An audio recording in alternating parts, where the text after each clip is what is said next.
A gente está trabalhando agora com vocês, né, o curso, o, o Fundamentos, né, Fundamentos Básicos, né, para um casamento feliz, né? Isso é muito importante, porque quando a gente fala básico, né, é porque o assunto não termina na sala de aula, né?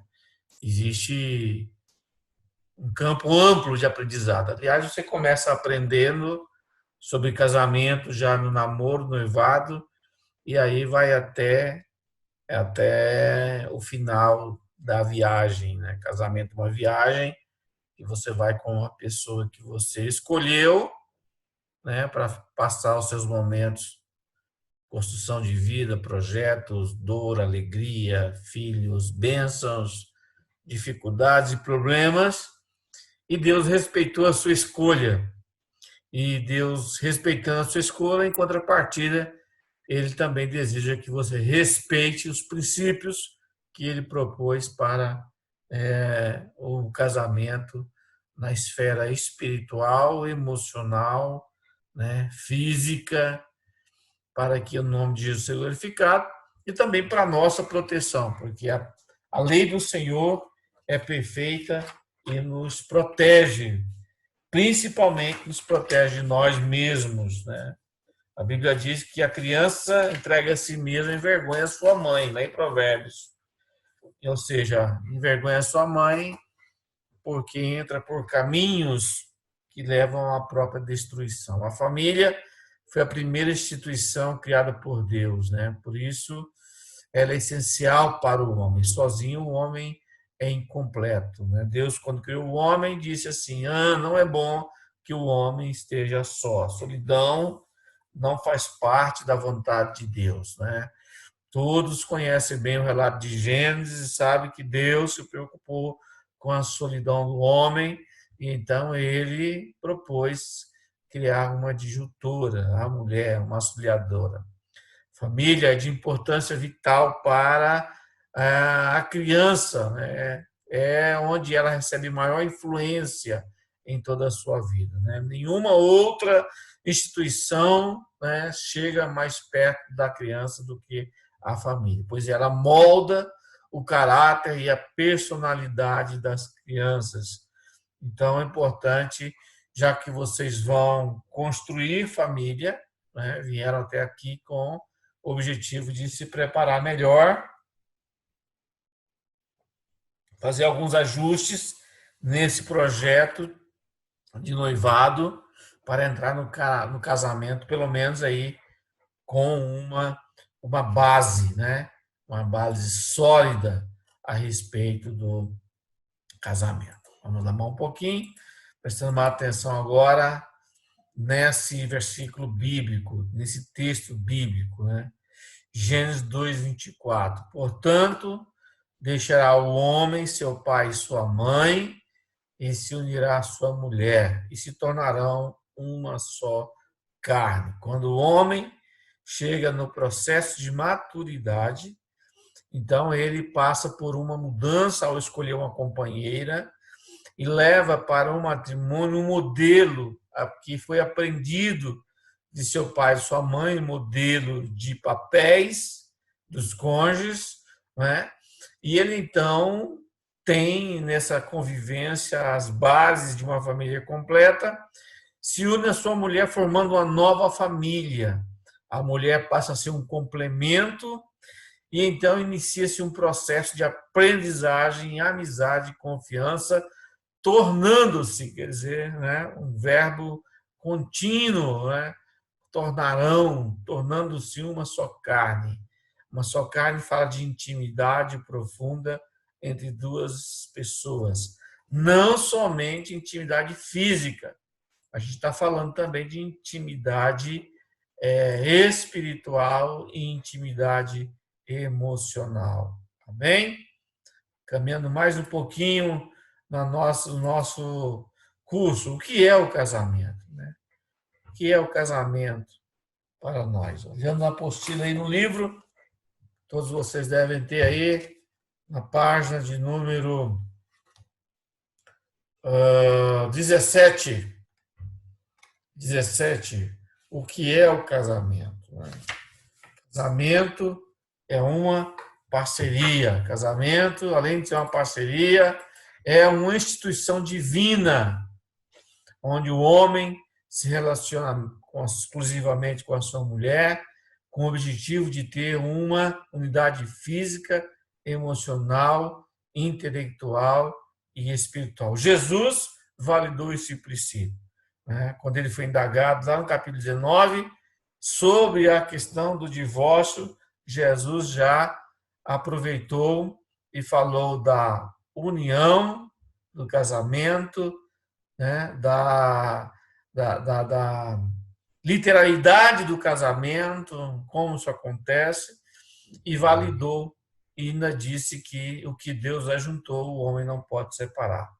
Apesar de ser uma reunião social, né, um evento social, o casamento também é um ato solene de união entre o homem e a mulher.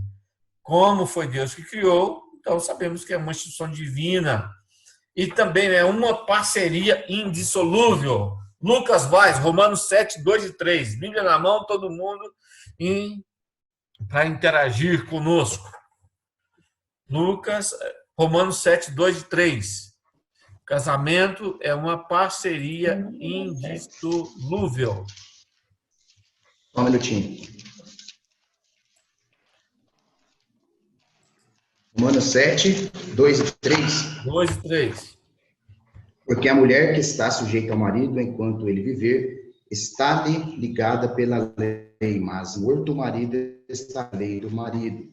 De sorte que o marido será chamada adúltera se for do outro marido, mas morto o marido, livre está da lei, e assim não será adúltera se for do outro. O que o Lucas leu foi um princípio, o princípio da indissolubilidade do casamento. Apesar de Paulo falar aí, referenciando somente a mulher, mas o mesmo Paulo mais à frente diz que diante de Deus todos são iguais em responsabilidades e ações e atitudes, e os princípios valem para os dois. Tanto é que lá em Gênesis, quando o narrador bíblico diz que Deus criou o homem à sua imagem e semelhança, o homem ali, a palavra homem quer dizer humanidade. Então é importante vocês se lembrarem disso. Ó. Então, Lucas, se o negócio não der certo depois de casar, não tem que se separar. A Raíssa vai começar a dizer: Senhor, prepara e leva, porque é até que a morte o separe. Amém? Se você quiser uma frase mais bonita, em vez de falar até a morte que separe, você muda para enquanto viverem. Olha que bonito que ficou. Vamos embora. Quais são os pilares de um casamento de sucesso? Alguns de vocês disseram na apresentação que querem aprender quais são as bases, né, de um casamento de sucesso, em como agradar a Deus, né, embora usando outras palavras. A primeira coluna de um casamento de sucesso é a doação. Se você for egoísta, se você só achar que deve receber, se você for morcegão, sanguessuga, você vai se decepcionar. Lucas 6,38, Jesus diz que é mais bem-aventurado é dar do que receber.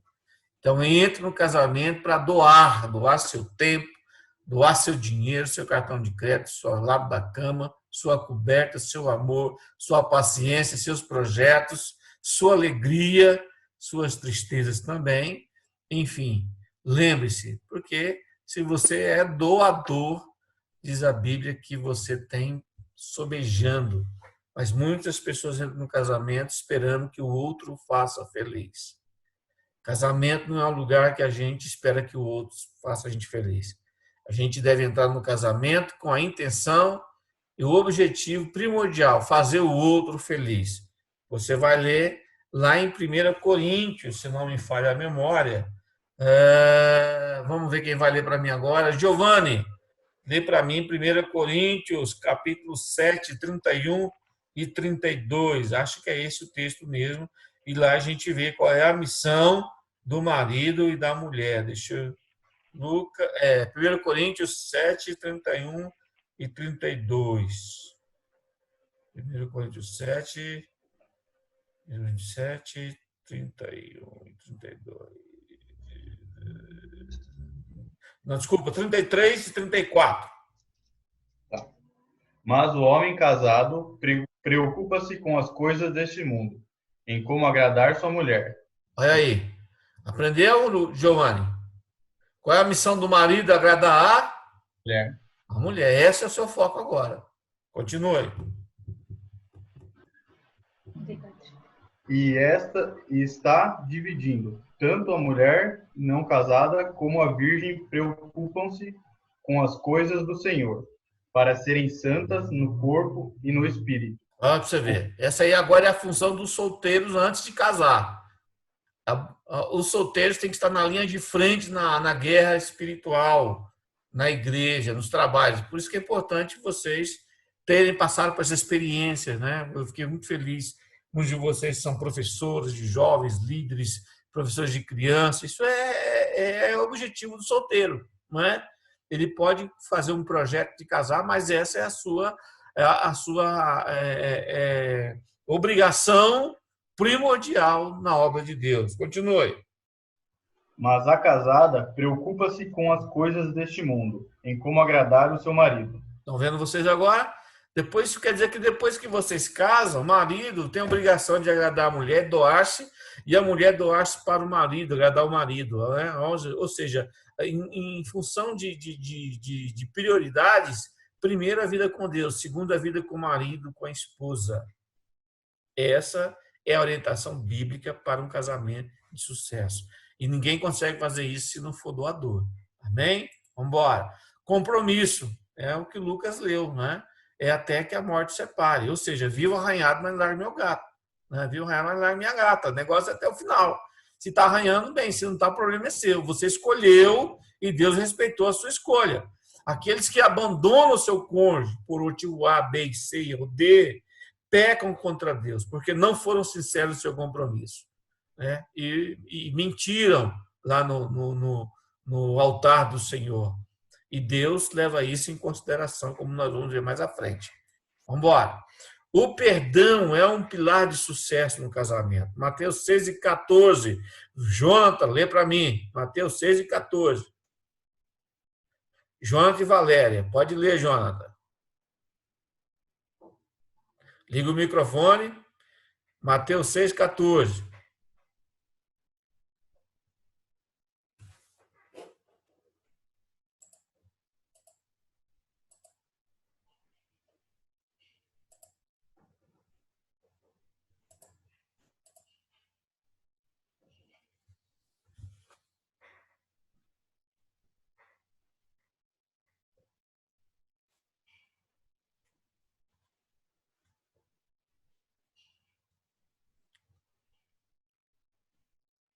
Achou, Jonathan? Vocês estão sem som. Nivaldo, se ele está com um fone de ouvido, possivelmente ele tem que mudar a saída do sinal dele ali no Zoom. Eu mandei um print aí no grupo, o pessoal dá uma olhada se tiver com dificuldade. Se tiver com fone, olha aí, gente, olha a dica aí. Então tá bom. Vocês entenderam, né? Tem que ir no Zoom aí no mute. Isso, no More ali. Aí lá tem lá a saída de som, os controles de som, de áudio, de entrada e saída. Então, vocês estão com dificuldade de falar aí, tem uma dica do Marcelo. Pode ler para mim, então, Ariane, lê para mim, Mateus 6,14, enquanto os meninos resolvem o problema do som deles aí. Pois, se perdoarem as ofensas uns dos outros, o Pai Celestial também lhes perdoará. Ou seja, o perdão é uma coluna de sucesso do casamento. Vocês vão ter que aprender a perdoar. Porque a gente, de vez em quando, faz raiva na mulher da gente. De vez em quando, as mulheres fazem raiva na gente. E dá vontade de fazer coisa que, se Jesus estiver perto, ele fica com vergonha da gente. A gente tem que aprender a perdoar. Perdoar não quer dizer esquecer. Perdoar quer dizer não cobrar dívida, não fazer vingança. Tem muita gente com problema nessa área, na vida conjugal, na vida familiar, na vida ministerial, na vida né, eclesiástica no contexto de igreja, sociedade, de trabalho, de amigo, de vizinhança, de parente, porque não sabe perdoar. Jesus disse lá na oração do Pai Nosso que estás no céu, santificado seja o teu nome, seja feita a vossa vontade, desce na terra como no céu. O pão nosso cada dia nos dai hoje. E perdoa as nossas dívidas da mesma forma que nós perdoamos a quem nos tem ofendido. Então, Jesus falou que a gente tem que orar assim. E às vezes a gente não ora assim, porque se Jesus for perdoar a gente, se o Senhor perdoar a gente, como a gente perdoa aqueles que nos ofendem, muita gente está com problema na igreja, na ceia, no ministério, na família, no casamento.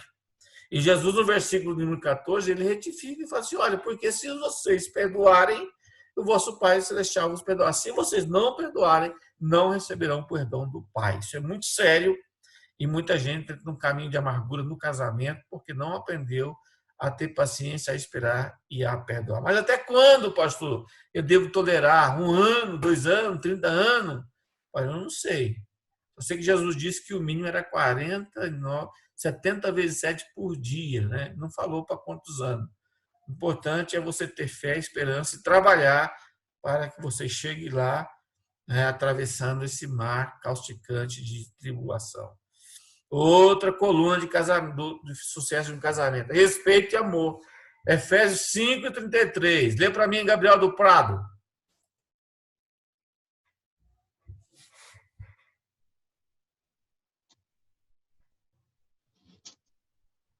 Assim também vós, cada um em particular, ame a sua própria mulher como a si mesmo, e a mulher reverencie o marido.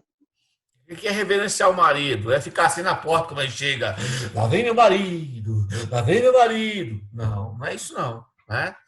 Respeito é o sentimento mais profundo de um homem. Deus criou o homem para ser respeitado e a mulher para ser amada. É um círculo, né?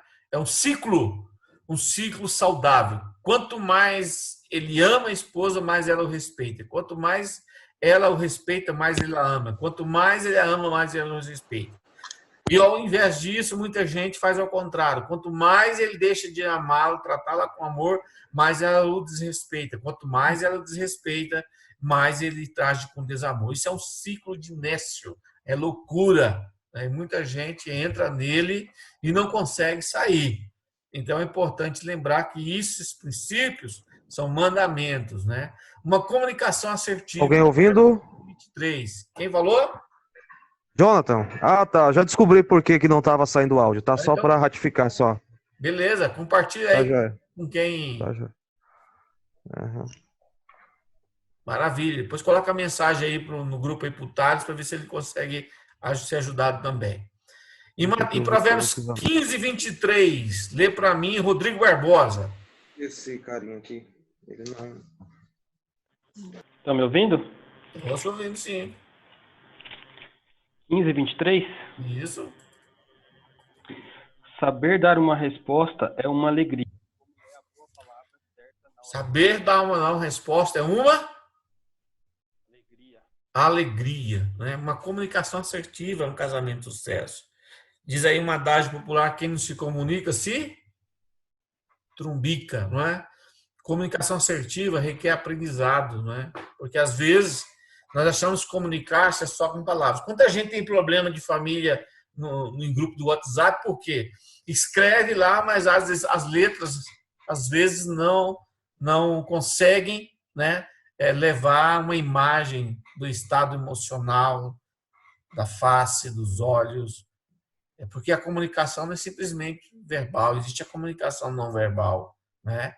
Até com o corpo a gente se comunica. Então, quando a gente tem no casamento, construído uma comunicação assertiva, uma ponte de 2 vias, onde marido e mulher conseguem se comunicar de forma acertada, né, com certeza há um sucesso nesse casamento. E também, aí, por último, aí, cumplicidade, né, no casamento. Cumplicidade é um pilar de sucesso. Por quê? Cumplicidade quer dizer fazer as coisas juntos, desafios da vida, as dificuldades, conquistas, crescimentos. Eclesiastes 4:12, né? Lê para mim, deixa eu ver aí quem vai ler para mim. Daniel, lê para mim, Eclesiastes 4:12. Né?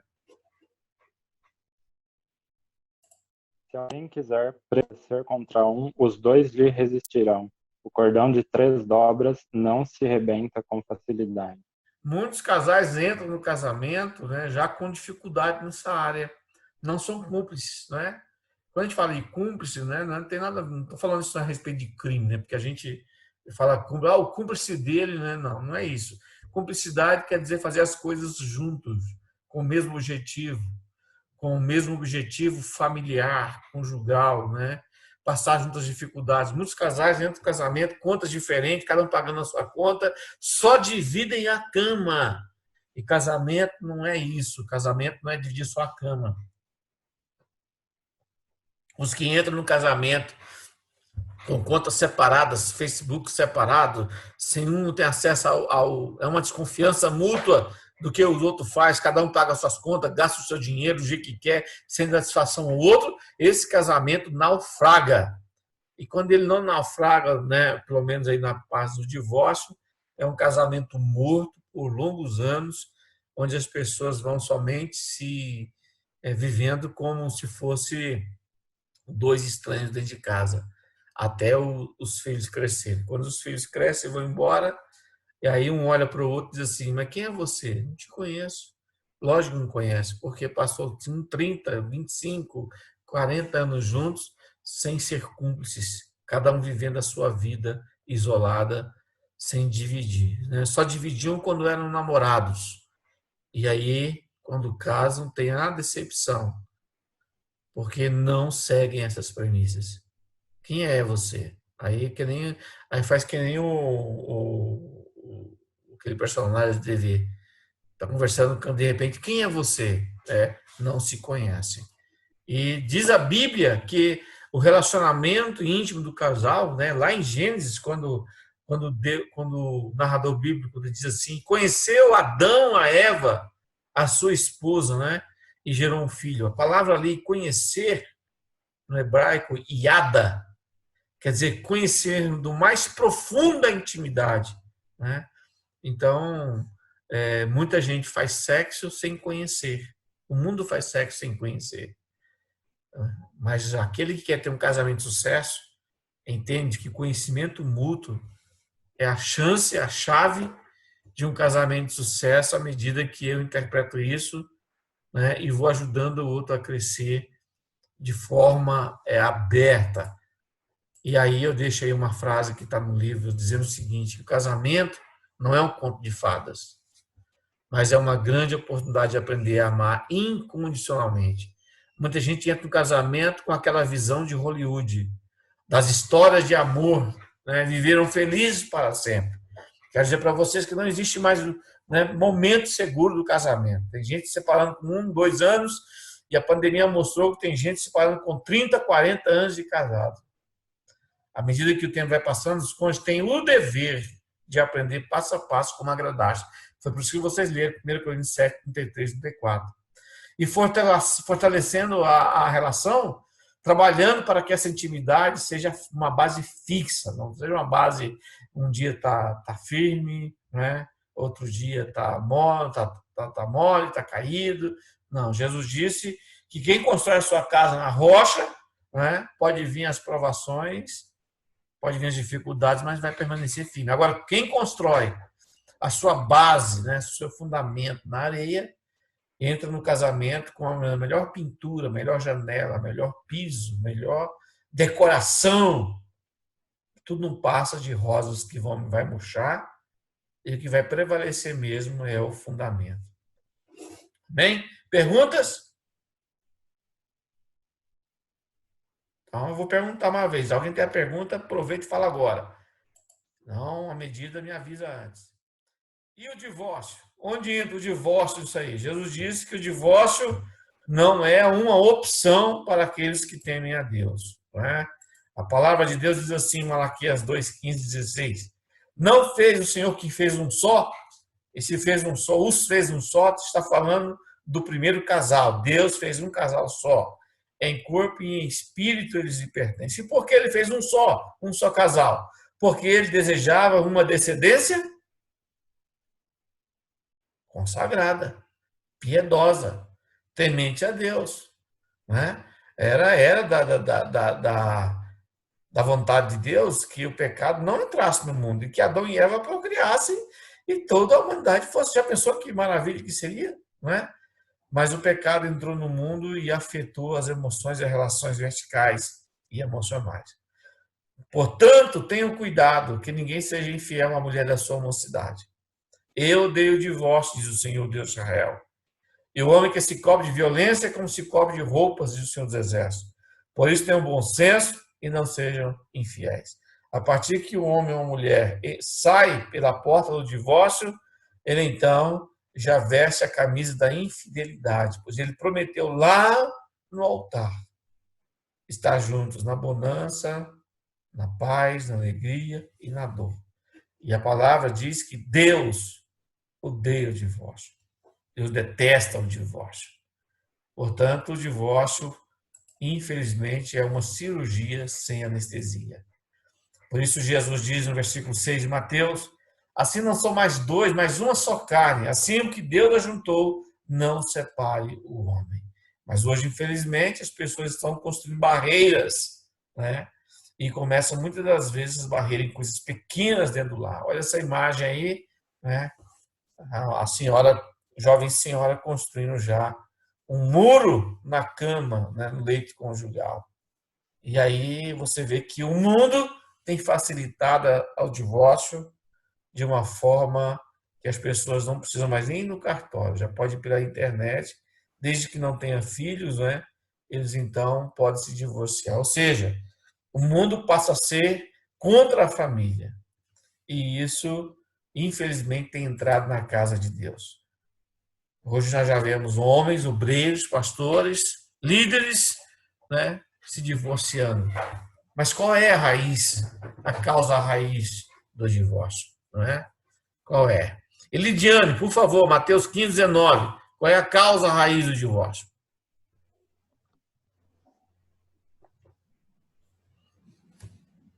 Pela criação procedem maus pensamentos, homicídios, adultérios, imoralidade sexual, furtos, falsos testemunhos e blasfêmias. Aí você vê, Jesus disse que é do coração que procede as mazelas da humanidade. O diabo não tem poder de colocar pecado em ninguém, você sabia disso? O diabo não consegue colocar o pecado na vida de ninguém. Ele é oportunista. Ele é estrategista. Ele é tentador. Ele pode simplesmente trabalhar na sua atração. Por isso que o Tiago fala isso, né? Cada um é tentado, o Tiago fala, segundo a sua própria concupiscência, seu próprio desejo. Então, o pecado entrou no mundo e semeou no nosso coração esse vírus, não é? E, infelizmente, se a gente não tomar cuidado, a gente age contra tudo, contra todos que levantam a bandeira da fé, a bandeira do Criador. Então, Jesus disse que é do coração que protege, né? O pecado é a raiz, causa a raiz do divórcio. Porque cada vez mais aumenta o número de divórcios, até no meio evangélico. Olha, nós já estamos aí no capítulo 2, capítulo 3, na página 23. Porque cada vez o número de divórcios aumenta. Primeiro, banalização do casamento. As pessoas não estão levando o casamento como instituição divina. Segundo, o hedonismo desenfreado. As pessoas estão casando para resolver um problema de ordem sexual, somente para satisfazer o seu prazer. E aí, quando o outro passa a lua de mel, né, muitas das vezes não tem nada para poder motivar, né, a continuação do matrimônio. Cada um, o hedonismo é o prazer pelo prazer. Falta de modelos dignos a seguir é um problema também que, infelizmente, tem afetado muitos casais. Meu pai se separou, também não deu certo, eu vou me separar. Vou tentar, se não der certo, né? Líderes que muitas das vezes são exemplos, perdem, né, o poder de influenciar de forma positiva, mas são aptos a fomentar modelos rejeitados por Deus à luz da Bíblia Sagrada. Outro motivo é a apologia ao adultério. Nunca se viu tanto, né, uma apologia ao adultério. Jeremias diz que esse tempo seria que cada um ficaria relinchando para a mulher do outro como cavalos, né? Relincham para a égua no cio. E isso é muito sério, porque às vezes a gente rejeita o adultério, tecnicamente falando, à luz da religião. Mas somos os primeiros a bater palmas na novela, no filme, onde o divórcio, a apologia ao adultério, ela é fomentada, ela é apoiada e ela é até propagada. E às vezes tem crente ainda que chora ainda. Por que não deu certo esse adultério? Não usa essas palavras, né? Mas torce para que a coisa dê errado, para que o outro fique bem, né? Com aquele amor, né? Por toda a vida. E Deus está vendo isso e está ficando muito triste, principalmente quando cristãos, filhos de Deus, entrando no mesmo barco e batendo palminha para esse comportamento que afronta a palavra de Deus. Falta do espírito do perdão. Quando é que o divórcio é permitido? Eu disse no início do capítulo, que a leitura do livro aí que vocês têm na mão, que divórcio é uma cirurgia sem anestesia. Eu vi essa frase pela primeira vez pela boca do pastor Ezequias. E eu gostei, e no meu livro eu fiz um capítulo só para isso, e jogo logo no segundo capítulo, no terceiro capítulo já falo sobre isso, tentando vacinar vocês, para que vocês não entrem por esse caminho. Os cônjuges só podem contrair novo matrimônio quando? Pela morte de um deles, aí já lemos. Quando acontece uma quebra do pacto. E o inocente, então, está livre para casar. Vamos ler Mateus 19, 3 a 9. Roselane, você pode ler para nós? Roselane Ribeiro.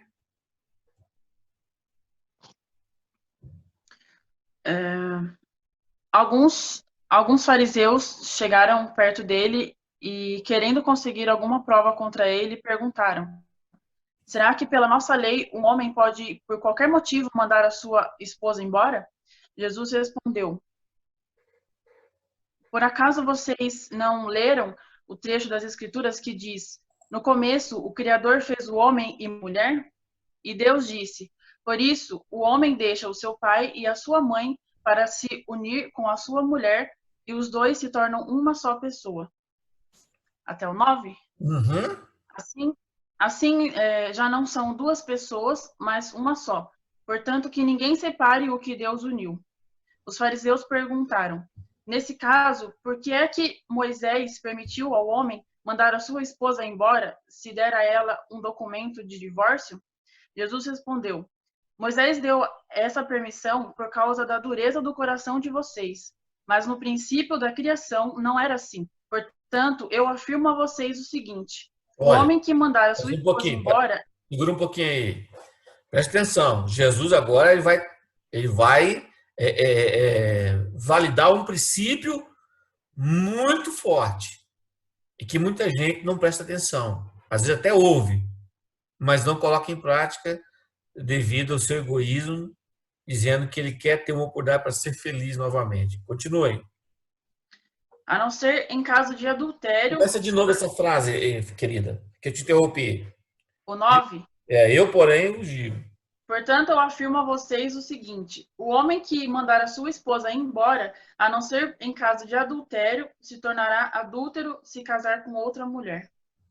Ele se tornará adúltero se casar com outra mulher. Se ele mandar a esposa embora, e que não foi por causa de quebra do pacto, né? E a palavra aí, adultério, é porneia. Porneia, relações sexuais ilícitas, pedofilia, homossexualidade, lesbianismo, zoofilia, necrofilia, todas essas aberrações aí. Então, se o homem mandar a sua esposa não ser por ele, porneia, e ele, aí entre mulher e homem, diante de Deus é a mesma coisa, né? E ele casar com outro, ele comete... Adultério. Adultério, tá bom. Maravilha, todo mundo chegou onde eu queria. Cometeu adultério. Por quê? Porque ele casou com outro que infelizmente, o casamento dele não deu certo, porque ele não gostou, porque divergência, incompatibilidade de gênero, etc, etc, etc. Mandou embora, ela casou com outro. Estão em adultério diante de Deus, sim ou não? Segundo Jesus, sim, não é verdade? Tá bom, Deus perdoa? Lógico que perdoa, não é verdade, Amanda? Deus perdoa, não perdoa? Mas para Deus perdoar, Amanda, o que precisa ser feito? Se arrepende, não é? E como é que se arrepende? Como é que se arrepende, Amanda? Liga o seu microfone. Mudando de atitude. Mudando de atitude. Como é que se muda de atitude, Adriana? Depois que casou e tem 3 barrigudinhos para cuidar com a nova mulher. Com o novo marido. O ideal seria se arrepender e mudar com o atual marido, né? Porque diante de Deus... Não, porque o pecado é a relação sexual. Como que ela vai mudar? Ela vai pedir perdão agora, mudar com o novo marido, mas de noite vai dormir com ele de novo. E aí? E o marido dela, marido dele, né? Dele ou dela que está lá, que não foi por causa do adultério que se separaram, o primeiro casal, está vivo ainda. Desculpa, não tinha entendido que ele já estava casado novamente. Casou novamente. Nesse caso, eu não teria uma resposta. Você não tem, né, querida? É verdade, eu sei que eu já vi isso acontecer, mas... E a gente não tem essa resposta, não é? Na verdade, a gente tem, Amanda, sabe? Jesus disse que estão em adultério. E muita gente na igreja casada de novo que ainda está vivendo em adultério, diante de Deus, da Bíblia. E que a igreja, muitas das vezes, não tem o poder porque por questões várias, que eu não quero ficar discutindo aqui, permite essa nova relação, muitas vezes. Mas diante de Deus está em pecado. Foi Jesus quem disse. Então a gente tem que pegar a Bíblia e rasgar a Bíblia. Mas muita gente está em pecado porque casou com o outro, porque terminou o casamento anterior e não foi por causa de um adultério, mas foi por causa de uma briga, por causa de dinheiro, por causa de família, por vários motivos. E aí depois, como eu já vi, na outra semana, depois que larga, está lá no Kudama de Jejum, passando um gelzinho na cabeça e olhando de novo, procurando a próxima vítima. Jesus disse que está em adultério. E para ser perdoado do adultério, é preciso arrepender-se. E arrepender-se quer dizer voltar, convergir, voltar no caminho anterior. E como é que vai voltar no caminho anterior se ele já tem mais 3 filhos, mais 5 filhos com a nova mulher, com o novo marido? Por isso que os mandamentos do Senhor são também para a nossa proteção. Né? Mas, pastor, quando o cônjuge descrente deseja ir embora? Vamos ler Mateus em 1 Coríntios 7, 12 a 15. Lê para mim, Marcelo.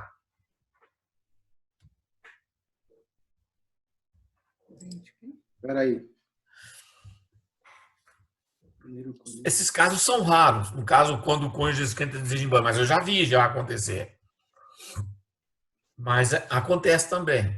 Paulo, ele trabalha esse ponto importante na igreja que ele pastoreava. 1 Coríntios capítulo 7, versículo 12 ao 15. Mas aos outros digo eu, não o Senhor, se algum irmão tem mulher descrente e ela consente em habitar com ele, não a deixe.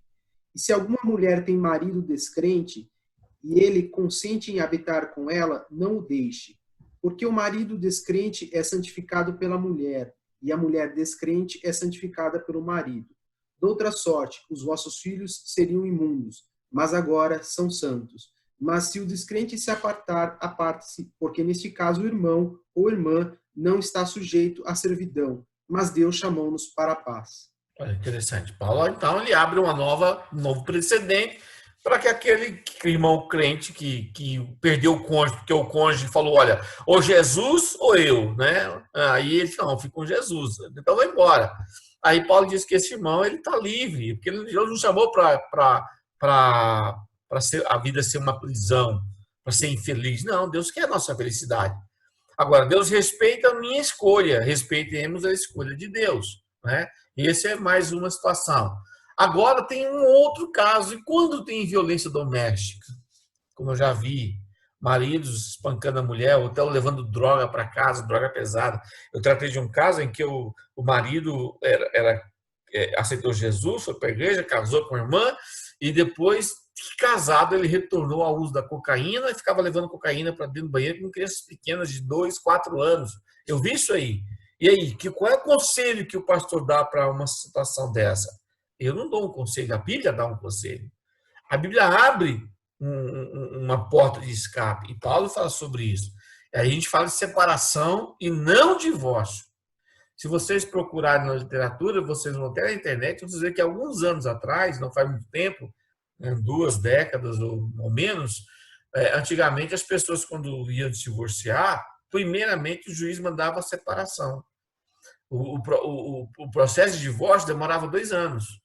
O juiz falava, vocês então estão separados legalmente, não divorciados ainda. Por quê? Porque a lei contemplava uma possível solução, um reentendimento.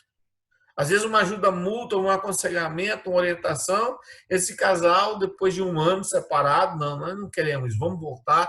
E aí o juiz, a lei permite isso. E hoje não. Hoje a lei já, se não tiver criança, pode se separar, só no cartório sem precisar de advogado. Mas a separação, ela é bíblica por um motivo: proteção à vida. E aí onde que Paulo fala isso? Ele fala em 1 Coríntios 7, 10 e 11. Ele diz assim, todavia aos casados mando, não eu, mas o Senhor, que a mulher não se aparte do marido. Se, porém, se apartar, se separar, que fique sem... Rodrigo, sem sem casar. E qual é a solução? Que se reconcilie com o marido. E que o marido não deixe a mulher. Essa separação, Deus é tão sábio que contempla esses casos de violência, de dificuldades, de briga que não se entende de jeito nenhum, aquela guerra toda. Aí se separam para um tratamento, para uma ajuda, para uma possível solução, né? Para um aprendizado, para que alguém possa orientar e ajudar. E aí Paulo diz, olha, não deu certo, a escolha de Deus é esse, você é o marido dela, você é a esposa dele.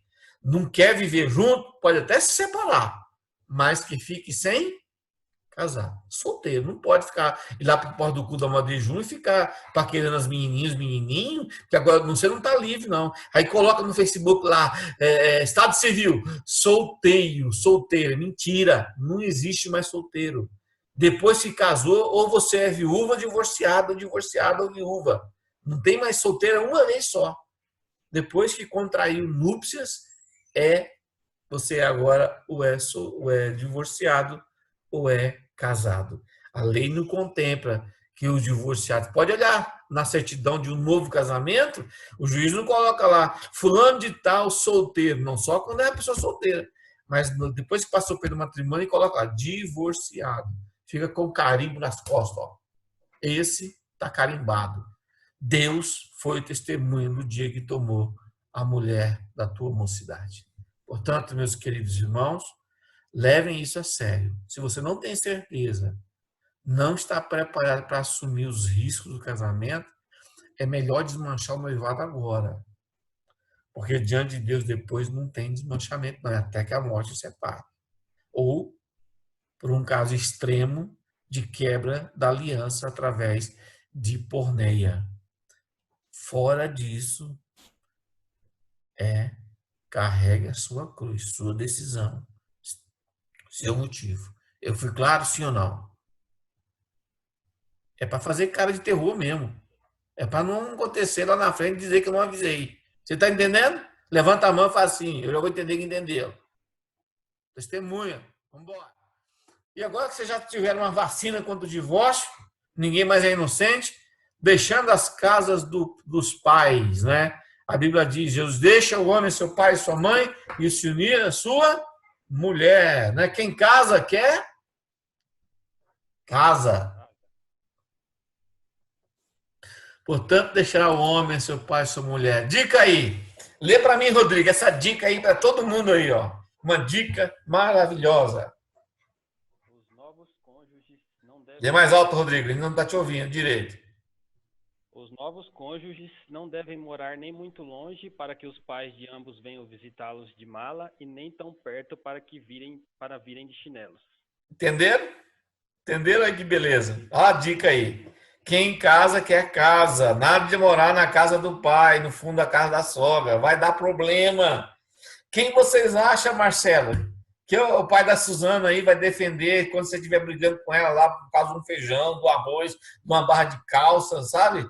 De comprar um notebook novo. Quem você acha que os pais dela vai defender, meu filho? Com certeza eu, Nivaldo. Hã? Com certeza eu.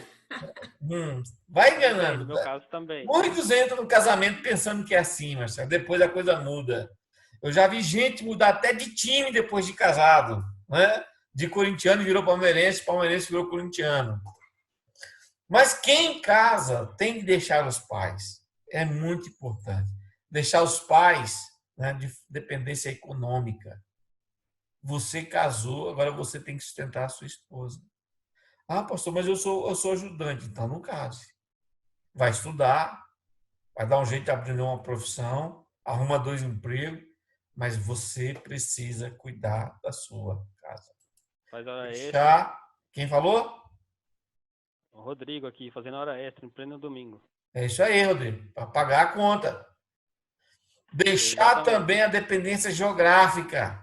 Ou seja, para que os pais dele, não vejam o dia que você estiver um pouco mais nervoso, né? E ela tem que falar mais alto, aí os pais ficam perturbados, ficam tristes, meu Deus, sabe que esse casamento... Para que trazer tristeza para os pais? Né? Olha, eu sempre digo nas minhas palestras, os problemas acontecem nas melhores famílias, só que nas piores com mais frequência. E as piores são aqueles que não colocam em prática os princípios básicos da harmonização, né? Do amor, do perdão, da vida familiar. Deixar também a dependência emocional. Tá ouvindo, Marcelo? Eu vou contar para o meu pai. Nada disso. Casou, agora você tem que contar para o seu marido, né? Para a sua esposa. Deixar a dependência emocional. Por quê? Porque vocês vão construir uma familiaridade. Procura aí no seu material o que é familiaridade. Aí na página de número... No capítulo 2, você vai ver aí familiaridade.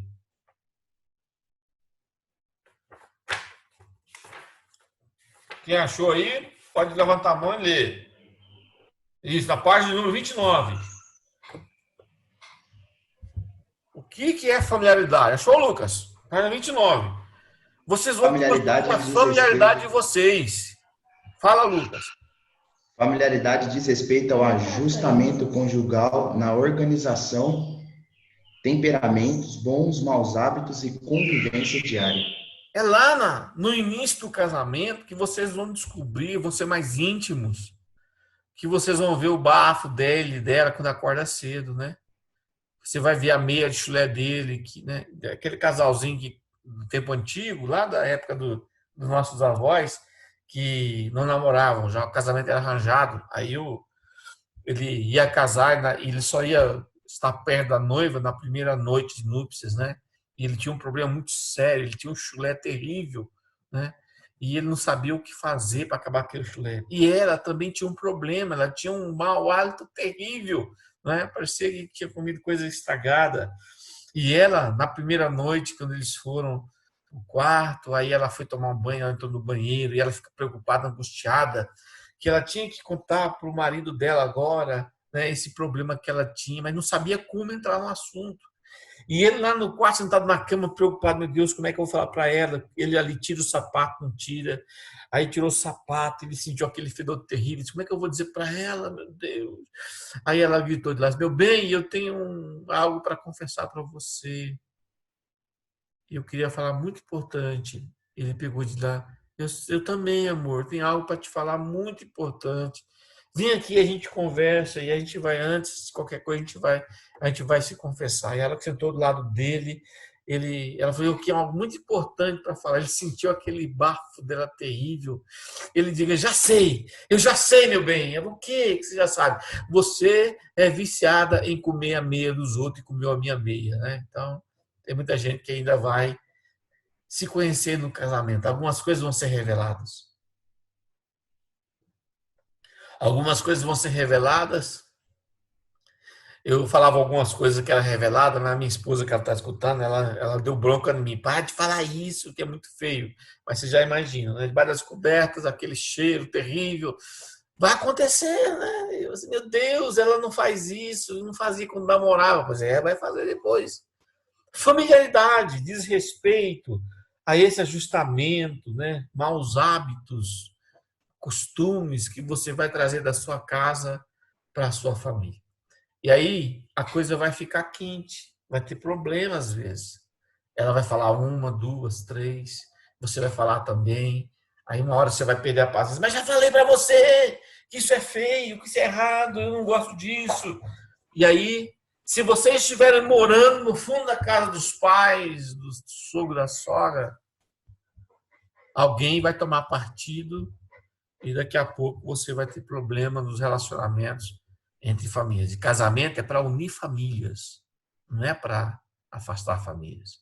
Muitos casais que se unem não têm essa preocupação e muitos sogros e sogras não conversam com o genro, com a nora, porque às vezes houve uma tentativa de interferência e aí as relações pessoais foram abaladas.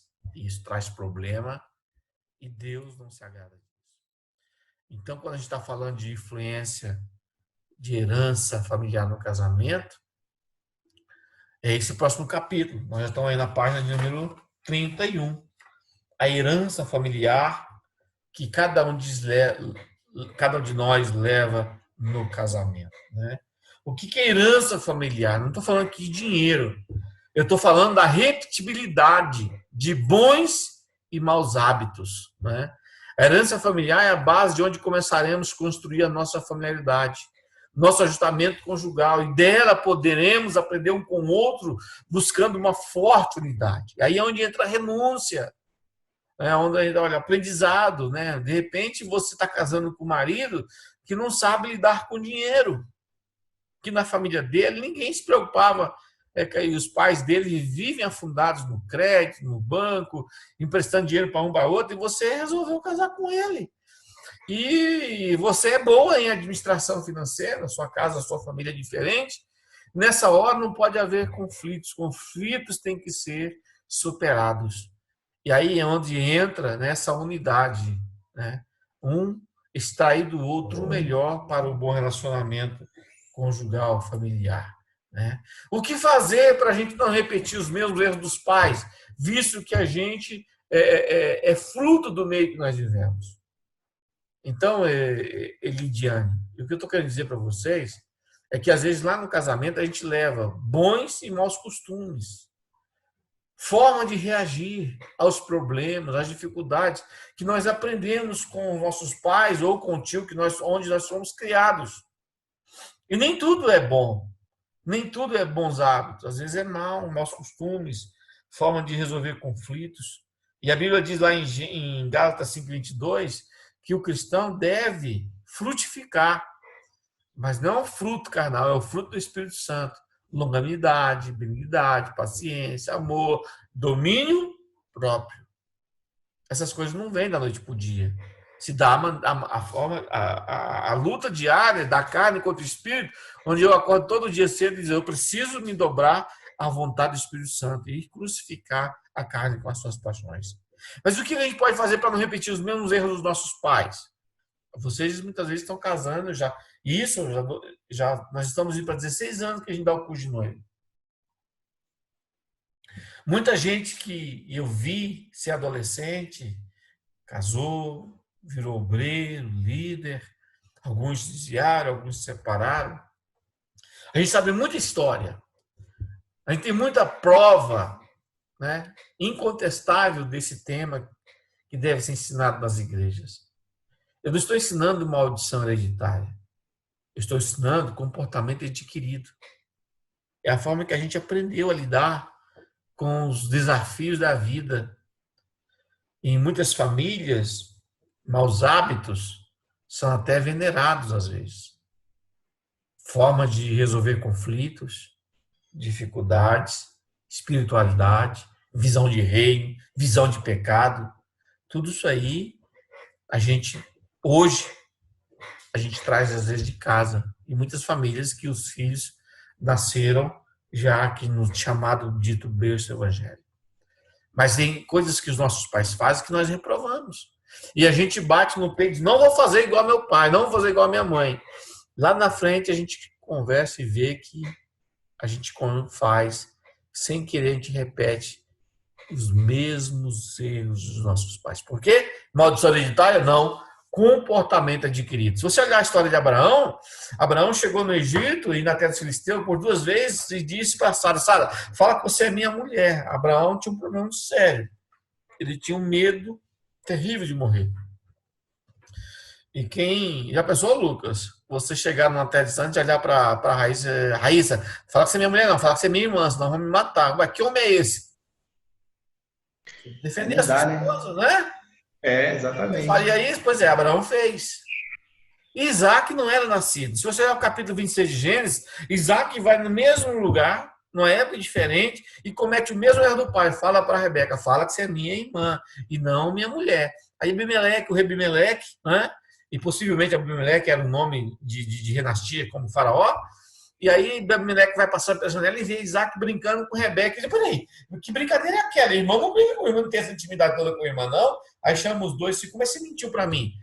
Facilmente você traria um problema à nossa nação, se deitaria um homem com a tua esposa. Você está falando que ela é tua mulher, mas ninguém brinca desse jeito, só marido e mulher. Então é maldição hereditária? Não, comportamento adquirido. Qual era o problema? Abraão, na hora H, ele arregava, como diz ele esqueci a palavra que se fala,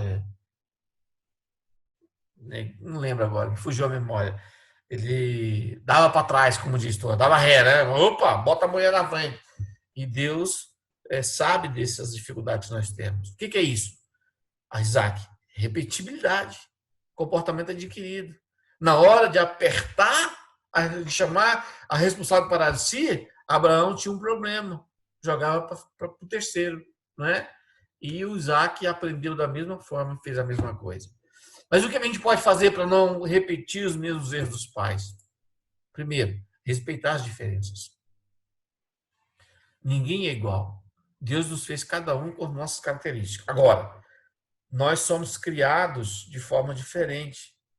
O namoro hoje é um mal necessário. O namoro não é uma bênção. Vocês vão dizer para mim que namorar é bom? Não é bom. Principalmente para aquele que teme a Deus, não é?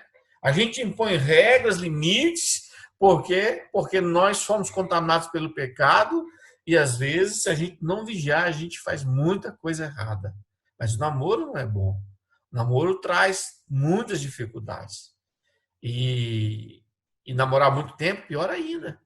Então, por que o namoro existe? Porque a nossa cultura, principalmente a cultura ocidental, antigamente ela era para a família. As famílias viviam no campo. No campo, as famílias tinham os familiares presentes, formavam o clã, depois a tribo. Quando você olha para a história de Isaac e Rebeca, Abraão manda o seu sábio Eliezer buscar uma mulher na terra do seu tio, né? do seu irmão Naor, e lá ele encontra os pais de Raquel, né? E Abraão não se preocupou em dizer para Eliezer, busca uma mulher que teme a Deus. Tanto é que Rebeca ela era idólatra, né? Ela roubou os ídolos do seu pai. As mulheres de Jacó também roubaram, eles não eram tementes a Deus. Por que Abraão não se preocupou com a religião da mulher de seu filho, mas se preocupa com a cultura? Porque a base da cultura da terra dos cananeus era depravada. Não havia respeito, não havia liderança, não havia cuidado da família, não havia cuidado com os filhos. E lá na terra de Naor, da tribo de Abraão, né, dos pais, dos parentes de Abraão, pelo menos isso eles tinham. Então, a consequência da fidelidade a Deus, do conhecimento de Yahvé, ele ia se dar naturalmente pela influência do seu filho. Tanto é que você vê na história de Isaac e Rebeca um amor crescendo, e na história também de Raquel e Jacó, né, a presença de Deus na vida daquelas mulheres. E elas são mencionadas lá na carta de Pedro, na genealogia de Cristo. Por quê? Porque essas mulheres entenderam a fé de seus maridos, né? A fé em Yahvé e no Senhor, Deus Criador do céu e da terra. Mas os costumes eram parecidos de cuidado. Não estou dizendo isso, que a gente pode buscar no mundo uma pessoa que não teme a Deus. Não é isso. E qual é a diferença dos dias de hoje? É que nós não estamos vivendo no mesmo plano, não temos as mesmas familiaridades, a mesma herança familiar. O pai é lá do Pará, outra, a mãe aqui do Paraná. Costumes diferentes, a gente não sabe nem as origens. A gente vê muitas das vezes, há poucos dias eu vi uma moça que casou com um cara que era bandido, e ela não sabia, e ele se converteu, né? Depois acabou sendo boa. Então, a gente precisa agora namorar para conhecer, interagir com essas famílias, aprender as diferenças e interagir para que dali saia alguma coisa boa. Por isso eu digo que o namoro é o mais necessário. Então, nesse processo de ajustamento conjugal, é preciso respeitar as diferenças. Cooperar e não competir. A competição destrói, né? Eu digo que é que nem jogo de tênis. O casamento não pode ser um jogo de tênis, tem que ser um jogo de frescobol. No jogo de tênis, um explora o erro do outro. Marcelo é jogador de tênis, sabe disso, né, Marcelo? Você joga bola ruim para o cara errar a tacada. No frescobol, não. O frescobol tem que jogar bom para o outro. E se o outro manda uma bola ruim, você quase se mata, se joga na areia para jogar uma bola boa, para não deixar a peteca cair, para não deixar a bola cair. Então, é preciso cooperar e não competir. Não se comparar, né? Não comparar o outro. É porque a Mariazinha era assim, seu pai era assim, sua mãe era assim. Não. A comparação destrói a intimidade e a emoção do outro. Também, mais uma dica, não fazer papel de Deus tentando mudar seu cônjuge. Não fazer papel de Deus. Eu vou mudar ele. Eu vou mudar ela. Ninguém muda ninguém. A mudança ocorre de dentro para fora à medida que nós deixamos o Espírito de Deus trabalhar em nossa vida. Amém? E por último, comunicação no casamento. Saber dar uma resposta é uma alegria, e como é boa a palavra dada na hora certa. Falar na hora certa. Como eu dei uma pincelada no início da aula falando sobre comunicação. Eu disse que uma comunicação de sucesso produz decisões assertivas, né? Decisões mais sólidas, né? Com o pé no chão. Há uma comunicação de sucesso que produz segurança emocional. Invista na comunicação. Aprendam a dialogar, a conversar, abrir o coração para o outro, trabalhar os projetos, falar de dificuldades juntas, porque muitos casamentos são frustrados porque o marido tem uma amiga, um amigo, a mulher tem um amigo, e esse amigo acaba um envolvimento emocional, amoroso, e a infidelidade conjugal destrói essa relação. Respeito às dificuldades do cônjuge. Respeito é importante, não é? Principalmente nas horas de de dificuldades na solução de conflitos. Respeitar, atacar o problema e não a pessoa. Procurar crescer na intimidade. E a intimidade aqui não estou falando de sexo. Estou falando de propósitos. Estou falando de abrir o coração emocionalmente para o marido, para a esposa, né? Aprender a dialogar, a comunicação não sexual, o toque, o abraço, né? O carinho, as coisas que a gente faz no namoro. E aí eu volto a falar de Isaac e Rebeca. Quando Isaac viu Rebeca pela primeira vez, lá em Gênesis você percebe assim, fala, e ele amou com grande amor. Então, qual era a diferença daquela época de hoje? Que hoje a gente namora para casar. Na época dos patriarcas, a gente casava para namorar. Por isso os casamentos, eles se sustentavam. Então, tomem cuidado. Muitos casais acham que intimidade sexual antes do casamento vai trazer um bom ajustamento conjugal depois. Pelo contrário, Salomão diz lá em Provérbios que a herança pega antecipada, ela traz angústia, né? Perde o gosto, perde o poder. Quais são as barreiras que dificultam a comunicação assertiva? Número 1, guarde isso, não saber escutar. Não saber escutar, interromper o outro, conversar, já alguém pergunta, na hora da discussão já está com a resposta pronta, ou então está com a cabeça lá nas nuvens, pensando no que vai fazer amanhã. Isso aí prova que a pessoa não sabe. Aliás, a gente precisava ter um curso de escutatória. E fica aí tarefa de casa, guarda aí para vocês, procurar um texto na internet que chama escutatória, né? E eu quero que depois vocês me mandem esse texto. Muito bom esse texto, vocês vão gostar, né? Escutatória. A gente precisava aprender a fazer esse curso. Curso para saber escutar. Escutar muitas vezes não quer dizer que é ouvir, né? Uma barreira de comunicação, rotulação, né? Rotular o outro, né? Por que você não conversa com seu marido? Porque ele nunca sabe nada, porque ela é um arrogante, porque é impossível que ele tenha razão, né? Não é possível, né? Muita gente, quando viu Jesus, usou da mesma ferramenta, rotularam Jesus, né? O próprio Natanael, quando o seu irmão Filipe foi apresentado, Natanael, achamos o mestre, achamos o Messias. Ele diz, de onde que ele é? De Nazaré. Poderia vir alguma coisa boa de Nazaré? Ou seja, rotulação. Né? Toma cuidado com isso. Isso é um problema que ronda o matrimônio. Muita raiva ou tensão. Né? No momento está com raiva e quem fala com raiva fala coisas que se arrepende depois. E depois que as palavras saem, não consegue voltar para a boca de quem falou. Né? Falta de clareza sobre os sentimentos, sobre os desejos, sobre os pensamentos, né? Não saber expressar. Então, se você tem dificuldade de expressar, treine, escreva, não é? Escreva o que você precisa tratar, ataque o problema e não as pessoas. Medo de se expor a uma barreira muito grande. Muitas vezes por traumas, por uma família violenta, onde as pessoas, quando falavam, os pais agrediam, né? Preconceito racial, social, né? Chefe, empregado, pai, filho, marido e mulher. A mulher sempre tem que escutar, o marido sempre... Tomar cuidado, né? Porque essas coisas não podem entrar num casamento que se diz cristão.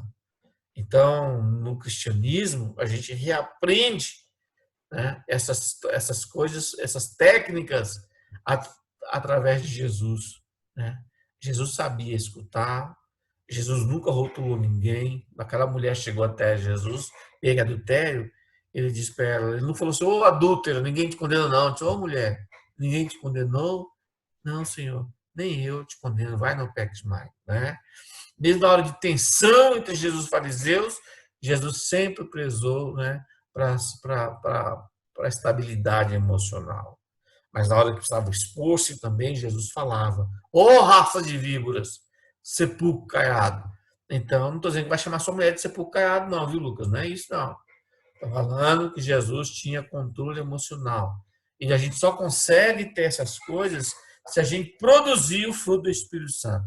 Não pense que você vai ser um marido feliz, uma esposa feliz, se você não precisar da ajuda do Espírito Santo. Nós temos dificuldades. Nossa forma de criação, nossa forma, onde a gente foi feito, ela tem problemas, tem deformações muito difíceis, e que a gente leva isso com a herança familiar. Amém? Achar que não vale a pena. Já falei 2, 3, me calo. Fique em silêncio. Sabe aquele silêncio mortal? Aquele silêncio destruidor? Né? Ou então, um ou outro tem dificuldade para se comunicar porque o outro é irônico. Né? Ele atinge o outro pela ironia. Né? E isso traz um problema sério e é pecado, entristece o coração e amargura o coração do cônjuge. Então, queridos, eu quero deixar somente esse texto para vocês, para tentar sintetizar esse capítulo 7. Uma língua saudável é árvore de vida, mas a perversidade nela quebranta o espírito. Muito cuidado, querida irmã. As mulheres têm um poder de ofender com a língua terrível. Os homens muitas vezes ficam em silêncio porque sabem que não conseguem competir com as línguas das mulheres. Não é? E aí, duro depois, ainda na hora da briga, ela ainda fala assim, fala alguma coisa, fala alguma coisa. E aí a gente trava mais ainda, né? Então, assim, dentro do casamento cristão, esses princípios, pelo menos 7 princípios que você aprendeu hoje, leiam os textos em casa, façam os exercícios, né? Tem a tarefa de casa, cada capítulo tem exercícios, então você tem uma tarefa, encontrar o texto da internet de escutatória sobre